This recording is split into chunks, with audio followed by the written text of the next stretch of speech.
Hello friends, welcome back to my channel. അപ്പോൾ എല്ലാവർക്കും good evening. അപ്പം ഞാനിന്ന് വെറുതെ ഗാർഡനിലൊക്കെ ഇറങ്ങി ഇങ്ങനെ നടക്കാം കേട്ടോ. അപ്പോൾ ഞാൻ വിചാരിച്ചൊരു ഗാർഡനിങ് വ്ളോഗ് ചെയ്യാമെന്ന്.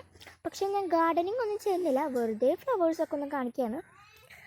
അപ്പോൾ ഈ റോസ് ഉണ്ടോ, ഇത് ഞാൻ ഇന്നലെ വിരിഞ്ഞ റോസാണ്. പക്ഷേ ഞാനിത് ഇന്നാണ് കേട്ടോ കണ്ടത്.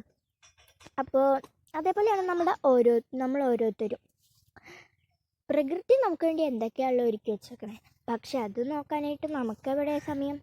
നമ്മൾ ഈ മൊബൈലൊക്കെ നോക്കി നിൽക്കും, അല്ലെങ്കിൽ ജോലി തിരക്കിലൊക്കെ അയക്കാം. പക്ഷെ കുറച്ച് സമയമൊക്കെ നമ്മൾ പ്രകൃതിയിലൊക്കെ ഇറങ്ങി ഇങ്ങനെ നടക്കണം കേട്ടോ. ഞാൻ നടക്കാറുണ്ട്, മുടക്ക ദിവസങ്ങളാണെങ്കിൽ നടക്കാൻ പറ്റില്ല. ഇതിനെ കണ്ടോ, ഈ ഒരു കുഞ്ഞിനെട്ടുകാലി നമ്മുടെ വാൻഡയുടെ മുട്ടിൻ്റെ സൈഡിൽ പോയി നിൽക്കാൻ കേട്ടോ. ഇത് എട്ടുകാലി തന്നെയാണോ എന്ന് എനിക്കറിയില്ല. അങ്ങനെ എന്തോ ഒരു ജീവിയാണ്, കണ്ണു മാത്രം കാണുള്ളൂ കേട്ടോ. അപ്പോൾ ഞാൻ മോർണിംഗിലൊന്നും എനിക്ക് അങ്ങനെ ചെയ്യാൻ പറ്റാറില്ല, കാരണം സ്കൂളിലൊക്കെ പോകണ്ടേ. ഞാൻ ഈവനിങ് ആണ് കൂടുതലും ചെയ്യാറ്.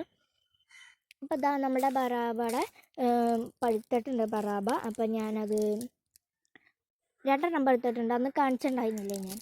അപ്പോൾ 2 പഴുത്തിട്ടുണ്ടായിരുന്നു. അപ്പോൾ അത് 2 ഞാൻ പറിച്ചെടുക്കാണ്. ഒരെണ്ണം എന്താ അവിടെയാണ് കേട്ടോ. അപ്പോൾ ഞാൻ 2 പറിച്ചെടുക്കുകയാണ്. ഞാൻ ഉള്ളിലൊക്കെ കയറിയിട്ടുണ്ട് പറിച്ചെടുത്ത്. ഇവിടെ നിറച്ചും കരിയിലയും റോസയുടെ മുള്ളൊക്കെയാണ്. കുറച്ച് കയറാൻ കുറച്ച് പാടാണ്. കണ്ടോ എന്തോരം കരിയിലയാണെന്നൊക്കെ, മാവിൻ്റെ ഒക്കെ ഉണ്ട്. അപ്പോൾ ഞാനതൊക്കെ പറിച്ചിങ്ങനെ നടക്കുന്ന സമയത്താണ് ഞാൻ ഇങ്ങനെ നടക്കായിരുന്നു. അപ്പോഴാണ് ഞാൻ ഈ ഒരു അപ്പൂപ്പൻ തടി കണ്ടത്. അപ്പോൾ എന്തായാലും കിട്ടിയ സ്ഥിതിക്ക് ഞാൻ അങ്ങനെ പറത്തി കളഞ്ഞു. ഇവിടെ കുറേയൊക്കെ അപ്പൂപ്പൻ തടി കണ്ടുവരുന്നുണ്ട് കേട്ടോ.